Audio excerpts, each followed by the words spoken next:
Plastic സർജനായ Dholakia ആ ശസ്ത്രക്രിയ ഒരു പരീക്ഷണമായി പരിഗണിച്ചു. മുക്കാലും തകർന്ന അസ്ഥികൾ ചിട്ടപ്പെടുത്തി കാലിൻ്റെ തുടയുടെ ചർമ്മമെടുത്ത് പൊയ്പോയ മുഖഭംഗി വീണ്ടെടുക്കുക. അത് തനിക്ക് സാധിക്കുമോ? ദൂരെ നിന്ന് പലതവണയും ഡോക്ടർ മോഹിനിയെ കണ്ടിട്ടുണ്ട്. അവളുടെ മംഗളരൂപത്തെ തൻ്റെ വിശക്കുന്ന കണ്ണുകൾ കൊണ്ട് ദീപാരാധന നടത്തിയിട്ടുമുണ്ട്. പക്ഷേ അവളുമായി പരിചയപ്പെടാനോ അവളുടെ ഫലിതങ്ങൾ കേട്ട് അവളോടൊപ്പം പൊട്ടിച്ചിരിക്കുവാനോ അവസരം കിട്ടിയിട്ടില്ല. ഒടുവിൽ മോഹിനി ആരുടെയോ തകർന്ന കളിപ്പാട്ടം പോലെ തൻ്റെ മുന്നിൽ വന്നെത്തിയിരിക്കുന്നു. അപകടത്തിൻ്റെ ഒരവശിഷ്ടം. ഡോക്ടർ വില്യംസ് തൽക്ഷണം മരിച്ചു. മോഹിനിയുടെ ചതഞ്ഞ കൈകാലുകളും വികൃതമായ മുഖവും കാണുവാൻ ധൈര്യം പ്രകടിപ്പിക്കാതെ ആദ്യത്തെ ഒരാഴ്ച മാത്രം അവളുടെ ഭർത്താവ് കാൽക്കലിരുന്നു. പിന്നീട് അദ്ദേഹത്തെ ആ പരിസരത്ത് കാണാതായി. മുഖത്ത് പച്ചകുത്തിയ ഒരു വൃദ്ധ മാത്രം സദാസമയവും ആശുപത്രിയിൽ ചിലവഴിച്ചു. ഇടയ്ക്കിടെ മോഹിനിക്ക് ബോധം തെളിയുന്ന നിമിഷങ്ങളിൽ അവൾക്ക് നേരെ കുനിഞ്ഞ് "മകളെ മോഹിനി" എന്നുരുവിട്ടു. സൂര്യനാരായണ മോഹിനിയുടെ അമ്മയെ സമാധാനിപ്പിക്കുന്നു. പൂർണേന്ദു പോലെയിരിക്കുന്ന തൻ്റെ മകളുടെ മുഖം ഇനി പൂർവാവസ്ഥയിൽ എത്തുമോ എന്ന് ആ അമ്മ ആശങ്കപ്പെട്ടു. സൂര്യനാരായണ അമ്പലമണികൾ കിലുങ്ങുന്ന പോലുള്ള മോഹിനിയുടെ ചിരിയോർത്തു. മോഹിനിയെ പൂർവ്വസ്ഥിതിയിൽ എത്തിക്കേണ്ടത് തൻ്റെ കടമയാണെന്ന് സൂര്യനാരായണ വിശ്വസിച്ചു.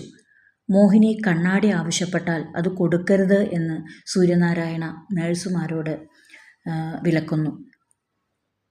അനസൂയബായിക്ക് സാദിഖലി ഒരു ദൗർബല്യം ആവുകയായിരുന്നു. വിരഹാവസ്ഥയിൽ തൻ്റെ കണ്ണുനീർ അദ്ദേഹത്തെ കോപാകുലനാക്കുമോ എന്നുപോലും അനസൂയബായി ഭയന്നു. സാദിഖലിയുടെ അടിമയെപ്പോലെ ആവുന്നതിൽ അനസൂയബായി ലജ്ജിക്കുന്നു. സാദിഖലിയുടെ രണ്ടാം ഭാര്യയായി തന്നെ സ്വീകരിക്കുമോ എന്ന ചോദ്യത്തിന് അവഗണിക്കുകയാണ് സാദിഖലി ചെയ്യുന്നത്. പൊതുജനങ്ങളുടെ മുന്നിൽ അനസൂയബായിയോടൊപ്പം പ്രത്യക്ഷപ്പെടാൻ സാദിഖലി ഭയപ്പെടുന്നു. ഒരു വേള തൻ്റെ സൗന്ദര്യത്തിൽ മാത്രം അധിഷ്ഠിതമാണോ സാദിഖലിയുടെ പ്രണയമെന്ന് അനസൂയ സംശയിക്കുന്നു. സൂര്യനാരായണ വിശ്രമമില്ലാതെ മോഹിനിയെ പരിചരിക്കുന്നു. സൂര്യനാരായണയുടെ മോഹിനിയോടുള്ള ആത്മാർപ്പണം കണ്ട് അനസൂയ അസൂയപ്പെടുന്നു. OPയിൽ രോഗികളെ പരിശോധിക്കുമ്പോഴാണ് ഒരു കത്തിക്കുത്തിൻ്റെ ഇരകളെന്ന് പറഞ്ഞ് 2 യുവാക്കളെ ഡോക്ടർ കണ്ടത്. മുഖത്തും കൈകളിലും ചോരപ്പാടുകൾ ഉണ്ടായിരുന്ന ആ യുവാക്കളെ ആശുപത്രിയിൽ അഡ്മിറ്റ് ചെയ്യണമെന്ന് നിർബന്ധിച്ച് ഒരു സംഘം കൂടെ വന്നിരുന്നു.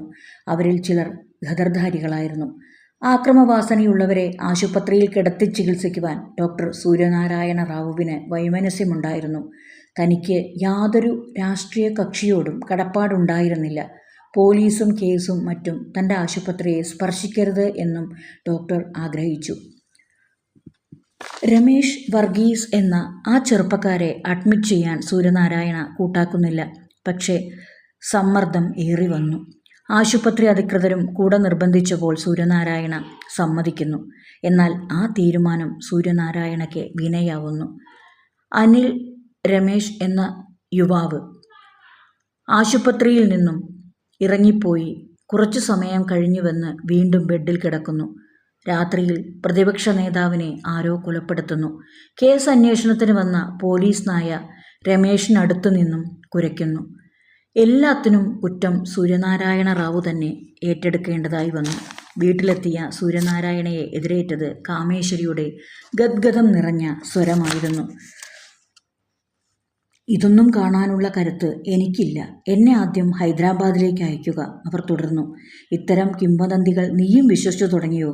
ഞാൻ രാഷ്ട്രീയം കളിക്കാറില്ല. കൊലപാതകം ചെയ്യുവാൻ ഒരു താല്പര്യവുമില്ല. ഇത്രകാലം ഒന്നിച്ചു ജീവിച്ചിട്ടും നിനക്ക് എന്നെ മനസ്സിലായിട്ടില്ലേ കാമേശ്വരി?" ഡോക്ടർ ക്ഷുഭിതനായി. "എനിക്ക് നിങ്ങൾ എങ്ങനെ മനസ്സിലാവും? എന്നോട് സംസാരിച്ച് സമയം കളയുവാൻ നിങ്ങൾക്കിഷ്ടമല്ല. അതുകൊണ്ട് നിങ്ങൾ ഇന്നും എനിക്ക് വെറും ഒരു അപരിചിതൻ" കാമേശ്വരി ഗദ്ഗദത്തോടെ പറഞ്ഞു.